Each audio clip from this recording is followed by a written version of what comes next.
Hello and welcome to a special BriefingsDirect podcast coming to you from the Kony World 2015 conference in Orlando. I'm Dana Gardner, Principal Analyst at Inter Arbor Solutions, your host throughout this series of penetrating discussions on the latest in enterprise mobility. We're here to explore advancements in mobile applications, design, and deployment technologies across the full spectrum of edge devices and operating environments. Our next innovator interview focuses on how Source Refrigeration and HVAC has been extending the productivity of its workforce, much of it in the field, through the use of innovative mobile applications and services. We'll delve into how Source Refrigeration has created a boundaryless enterprise and reaped the rewards of agile processes and the ability to extend data and intelligence to where it's needed most. To learn how their successful mobile journey has unfolded, please join me now in welcoming Hal Culp, Vice President of Information Technology at Source Refrigeration and HVAC in Anaheim, California. Welcome, Hal. Thank you, Dana. Good to have you with us. You know, it's interesting to me as I look at different use cases for mobility, how important the advancement is for organizations like you with that mobile workforce. It's my understanding you have something on the order of 1,000 field-based service and installation experts serving the needs of some 2,500 or more customers nationwide. Tell us a little bit about why mobility is essential for you and how this has created better efficiency and innovation for you. I'd be glad to, Dana. You know, Source started to explore mobility back in 2006, and I was tasked with a project to figure out, did it make sense to take our service organization, which was driven by paper, and convert them to an electronic form of a service ticket.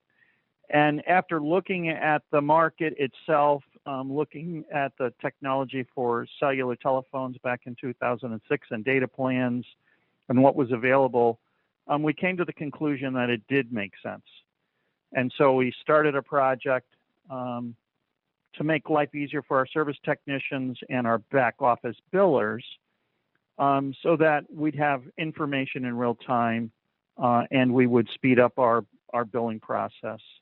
And at that time, the goals were pretty simple. It was eliminate the paper in the field, shorten our billing cycle from 28 days to 3 days, and take all of the material and labor and asset information and to put it into the system as quickly as possible so we could give our customers, better information about their equipment and how they're performing and total cost of ownership. But over time, things change too. That's our service organization. We had 275 guys. Today we have 600. So we've grown substantially, and our data is quite a bit better. But we also use mobility on the construction side of our business, where we're installing new refrigeration equipment or HVAC equipment into large supermarket chains around the country.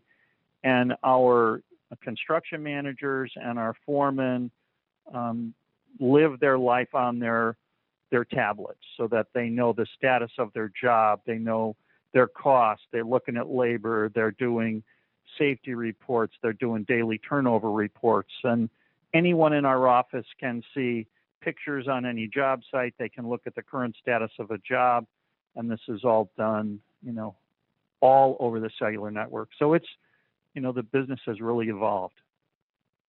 It's interesting that you had the foresight to get your systems of record into paperless mode and be ready to then extend that information to the edge, but then also be able to accept data and information from the edge to then augment and improve on the systems of record. It's sort of like a chicken and egg. One benefits the other, or there's a symbiosis or a virtuous adoption cycle. What have been some of the business benefits of doing it that way?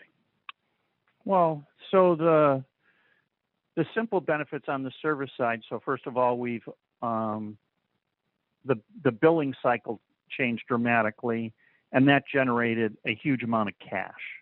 So if you think about it, it's a one-time win. So whatever you would bill between 3 days and 28 days, all of that revenue came in.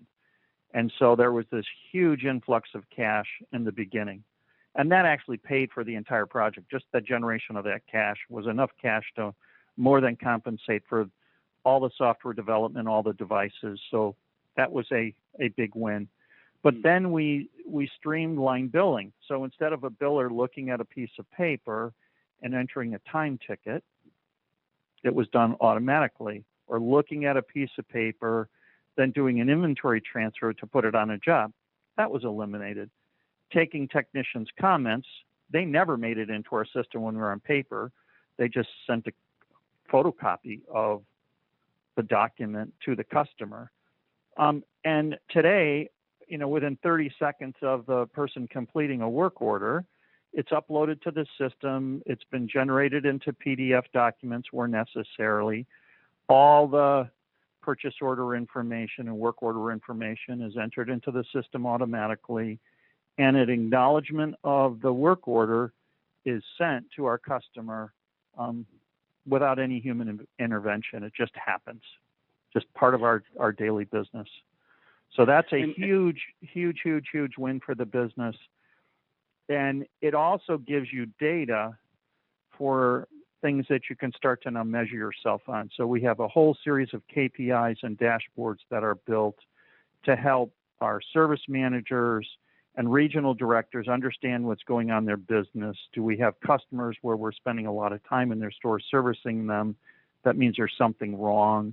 Let's see if we can solve our customers' problems. We look at the efficiency of our technicians. We look at the efficiency of drive times. That electronic data even led us into automatic dispatching systems where we have computers that look at the urgency of the call, the location of the call, the skills necessary to do that service request, and it decides which technician to send and when to send them. And automatically it takes a work order and dispatches a specific technician, and it just goes and shows up in the guy's handheld, which is an iPhone today, all automatically. Interesting. So you've become data-driven and then far more intelligent and responsive and agile as a result. Tell me a little bit, Hal, about how you've been able to achieve that, but at the same time not get bogged down in an application development cycle that can take a long time, or even find yourself, if you're in a waterfall type of affair where the requirements shift so rapidly that by the time you finish a product, it's obsolete. How have you been able to change your application development for your mobile applications in a way that keeps up with these business requirements? Well, we have worked on 3 different mobile platforms, and the claim in the beginning was, develop once and just update and move forward. And I would say that didn't really work out so well on the first couple of platforms because the platforms became obsolete, and then we essentially had to rewrite the application onto a new platform, which the claim was it was going to survive. And, this last year we converted to the Kony platform, and all indications so far are the platform's going to be great for us because we have done a whole bunch of upgrades in the last 12 months on the platform and moving, and our application is migrating very quickly. And, so things are very good on that side. And in our development process, when we were building our new application, initially we were doing 2 builds a week. So every couple of days we do a little sprint. We don't really call them sprints, but essentially a sprint to add functionality. We go into a quick testing cycle, and while we're testing, we have folks adding new functionality and fixing bugs, and then we do another release. And at the current stage where we're in production, it really depends on the needs of the business. So last week we had a new release, and this week we're having another release as we fix some small bugs that were or enhancements to the product that came up during, our initial rollout where we're making changes. So it's not that difficult to roll out a new version. We send an alert, the techs say, oh, I've got a new version. They complete the work order that they're on, and they perform an update, and they're back in business again. So pretty simple. Yeah, so a very agile, iterative, easily adapted type of development infrastructure. That's terrific. What about the input from those people in the field? I mean, another aspect of agile development isn't just the processes for the development itself, but being able to get more people involved with deciding features, functions, and not necessarily forcing the developers to read minds. Is that crept into your process? Are you able to take either a business analyst or actual practitioner in the field and allow them to have input that then creates better apps, better processes? Well, I would say our latest generation application, we made tremendous changes in the user interface to make it easier for the technicians to do their job and for them to not have to think about anything. It just, if they needed to do something, they knew what they had to do. It was kind of in their face. So there were, we used cues on screens by color. So if something was required for them to do, it's always red. And if there's an input field for them that there's there for them that is optional, then it's in blue. So we have those kinds of cues. We also built a little mini application. It's a web app that is used by technicians for frequently asked questions, so that if they've got some questions about how this application works, they can look at the FAQs, but they can also submit requests for enhancements directly from the page. So we're getting requests from the fields. And if they have a question about the application, we can take that question and turn it into a new FAQ page or response or new question that people can click on and learn. So we're trying to make the application to be more driven by the field and less by, managers in the back office. Right. Any metrics yet that would indicate an improvement in the use of the apps based on this improved user interface and user experience? Is there any way to say, wow, the better we make it, the more they use it, the better the business results? Well, we're in the early stages of our rollout. By the end of this month, so in the next couple of weeks, we'll have about 200 of our 600 guys on the new application. And I guess the guys notice a few things. Number one,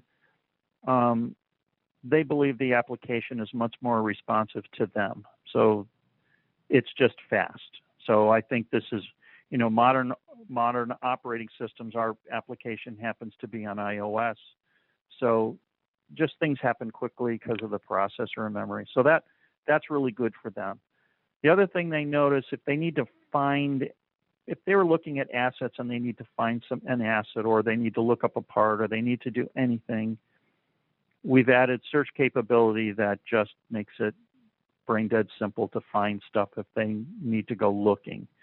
They can use their camera as a barcode scanner within our application. It's easy to attach pictures. So what they find is we've made it easier for them to add information and document their call. They have a much larger tendency to actually add information than they did before. So they can, for example, if they're in their notes field, the work order notes, which for us is a summary, they can just talk, and that we use voice to text, and voice to text will convert that. And if they choose to type, they can type, but many of the guys really like the voice to text because, they've got big fingers, and typing on the screen is a little bit harder for them. And sure. So they just do it by voice. Cool. We're here at Kony World. Hal, anything jump out at you that's particularly interesting? We've heard about solution ecosystems and vertical industries, visualizer update, some cloud interactions for developers. Anything really jump out at you that might be of interest for the coming year? Well, I'm very interested in Visualizer 2.0. It appears to be a huge improvement over the original version, and we use third-party development. And so, in our case, we used somebody else's front-end design tool for our project.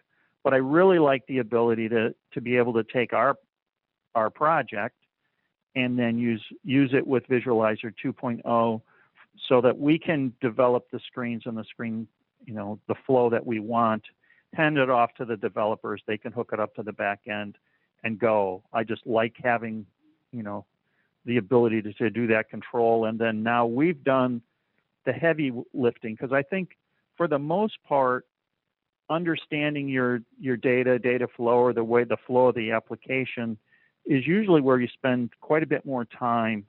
And so for us to be able to do that ourselves, I think it's much better than, writing on napkins or using PowerPoint or Visio to generate screens or some other application. And I think it's nice because ultimately we'll be able to go use Visualizer, push it into the application, take the application, push it back into Visualizer, make more changes, and go back and forth. So I see that as a huge advantage. That's one thing I took from the show. Great. Okay. Well, with this journey that you've been on since 2006, you've gone quite a ways. Anything you could relay to others who are perhaps just beginning in extending their enterprise to that mobile edge, finding the ways to engage with the people in the field that will get them to be adding information and taking more intelligence back from the apps into their work? What might you do with 2020 hindsight and then relate that to people just starting? So I guess a couple of things that I'll just point out. So there was a large reluctance for people to say that this would actually work. So I think when your business says that you can't mobilize some process, I would say that it's probably not true. And so there's this resistance to change that's natural to, I think, everyone. If you were to ask our technicians today that have been on, mobile applications, they actually hate to be on paper. They don't want to have anything to do with paper because it's harder for them. They have more work to do. They have to collect the paper and shove the paper in an envelope or hand it off to someone to do things. So they don't like it. The other thing that comes to mind that you should consider is what happens when that device breaks, and all devices will break at some point for some reason. And so I'd say look at how those devices are going to get replaced. Now, we operate in 20 states, so you can't depend upon the home office in all cases to be able to, rush out a replacement device or your suppliers in real time. And so, we've looked pretty hard at using all kinds of different methods to reduce the downtime for guys in the field. So I would say you should look at that because that's really important if the device is being used all day, every day for a field worker. That's their primary communication method. The other thing I'd say is simpler is better.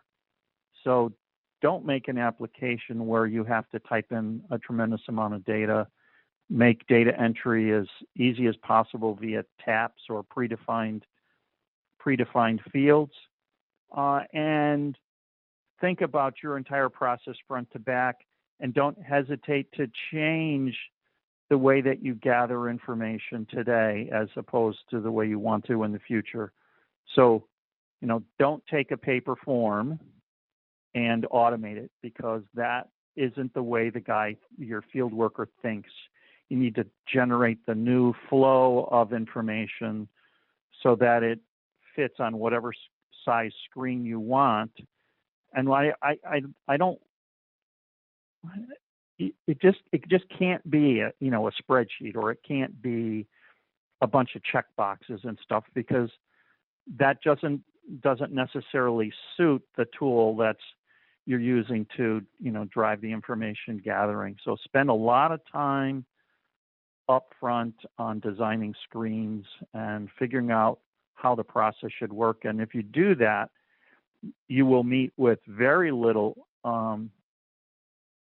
pushback from the field once they get it and actually use it. I would communicate with the field regularly if you're developing, and tell them what's going on so that they're not blindsided by something new. I'd work closely with the field in designing the application. I'd also work involved with anybody that touches that data. So in our case, service managers, we worked with billers, we worked with inventory control, we worked with purchasing people, time cards, all of those were pieces that our application touched. So people from the business were involved, even people from finance, because we're making financial transactions in the ERP system. So get all those people involved and make sure that they're in agreement with what you're doing. Make sure that you test thoroughly, and that everybody signs off together at the end. And the simpler you can make your application, the faster you can roll it out, and then just enhance, add a new feature. If you're starting from something new, if you're replacing an existing application, it's much harder to do that. So you'll have to create all of the functionality, because the business typically doesn't want to lose functionality. Well, great. Thank you for that. I'm afraid we'll have to leave it there. We've been learning about how advancements in mobile applications design and deployment technologies are bringing new productivity benefits across the growing spectrum of edge devices and types. And we've seen how quality, speed, and value are rapidly increasing thanks to the Kony mobility platform for such innovators as Source Refrigeration. So a big thank you to our guest, Hal Culp, the Vice President of Information Technology at Source Refrigeration and HVAC in Anaheim, California. Thank you, Hal. Thank you, Dana. And a big thank you to our audience for joining us for this special podcast series coming to you from the Kony World 2015 conference in Orlando. I'm Dana Gardner, Principal Analyst at Inter Arbor Solutions, your host throughout this series of Kony-sponsored BriefingsDirect IT discussions.